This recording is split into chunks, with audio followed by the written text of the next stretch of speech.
Hello everyone and welcome to another scientific video with the posture production, and today in this video we are going to discuss about the time duration for the formation of a galaxy. And let's move on.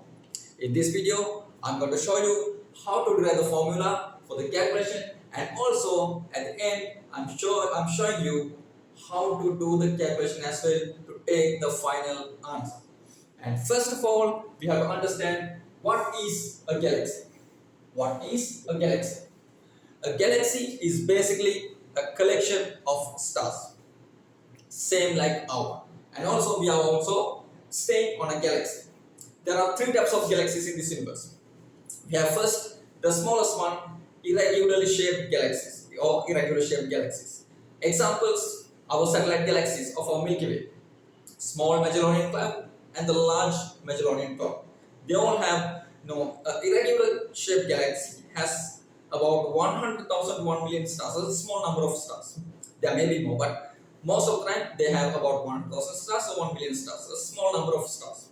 It's also a huge number, but still compared to other galaxies, it's a small number, and they don't have a proper shape. They are splashed in the 3D space without a proper shape.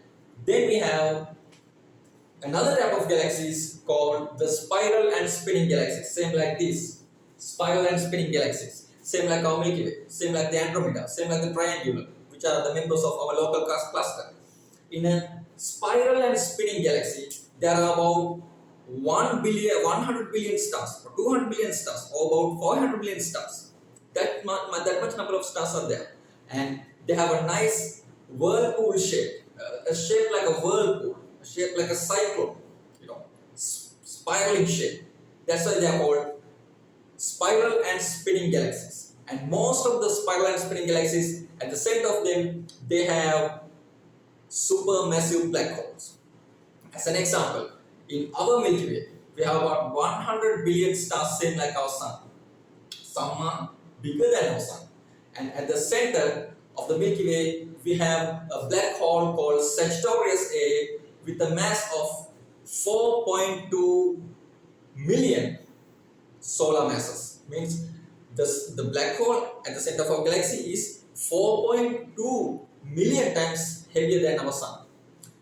And the radius of our black hole, the radius of our galaxy is about 550,000 light years. 50,000 light years.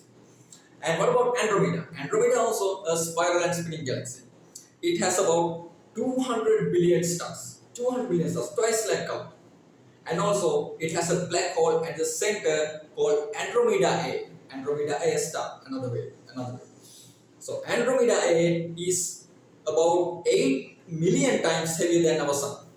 The black hole at the center of the galaxy of Andromeda, Andromeda A, is 8 million times heavier than our Sun. And the radius of Andromeda is twice like us, about 100,000 light years. And lastly, finally, we have the most largest types of galaxies. We call them irregular elliptical galaxies. Elliptical galaxies are huge. The largest known galaxy, IC 1101, is having about 100 trillion stars. 100 trillion stars. And the radius is about 2 million light years. 2 million. Our one is only 50,000 light years. That one is 2 million light years. So anyway, all these galaxies are collection of stars. But some stars have planets as well. But that's not a compulsory. A star can stay without planets or with planets. Doesn't matter.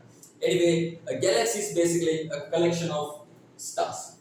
Now, first of all, we have to understand how is the formation of, what about the formation of a star? The formation of a star. First of all, we have to understand that. Okay. First of all, we have to understand the origin of quantum particles. First, the origin of quantum particles, at the 3D space, at normal space, quantum particles are not appearing alone. Quantum particles are appearing through quantum fluctuation and as quantum particles and quantum antiparticles. In a very short time, these quantum antiparticles and quantum particles are getting collided and getting annihilated and releasing the energy back into the space. So the lifetime of a quantum particle is very tiny in the process of quantum fluctuation. But if the quantum particle can be isolated from quantum antiparticle, then only it can form matter. But how does it happen? There are two ways to be isolated for the quantum particle from the quantum antiparticle. So, for the quantum particle to be separated from the quantum antiparticle, there are two normal processes that we know. First one is the rapid universal expansion. Rapid universal expansion, or we have the black hole evaporation. In these two processes, the quantum particle is getting separated from quantum antiparticle, and finally, those quantum particles can form subatomic particles. Basically, we have three subatomic particles: electrons, protons, and neutrons. Electrons are also quantum particles, they are behaving alone. But protons are formed with up quarks and down quarks. Up quarks and down quarks are quantum particles. Neutrons are also formed with up quarks and down quarks, but in different ratios. They also, up quarks and down quarks, are quantum particles. Anyway, after the formation of electrons, protons, and neutrons, we can discuss about the basic and simple atoms of hydrogen and helium. First, quantum particles, then subatomic particles like neutrons, protons, and electrons. After that, we can talk about the simple atoms like hydrogen and helium. Hydrogen has one proton and one electron. Helium has two protons, two neutrons, and two electrons. So finally, most of the time, the hydrogen is formed, and then some helium as well. Now, what will happen? Now, in the 3D space, everywhere we have hydrogen and helium spread everywhere. Hydrogen and helium spread in everywhere. But now, there's still no stars. Still, there's no stars. Why? Because hydrogen and helium atoms are behaving alone. So now, as the entire universe is filled with hydrogen and helium atoms, there's no considerable gravitational pull to one direction for these atoms to be combined with each other to form a star. But anyway, as we have the thermal energy, what will happen? As we have the thermal energy, these atoms are now vibrating in different directions. As they vibrate with different directions, they come closer. As they come closer, they can attach with each other. Then only special gravitation, unbalanced gravitational forces are coming for them to be lumped with each other.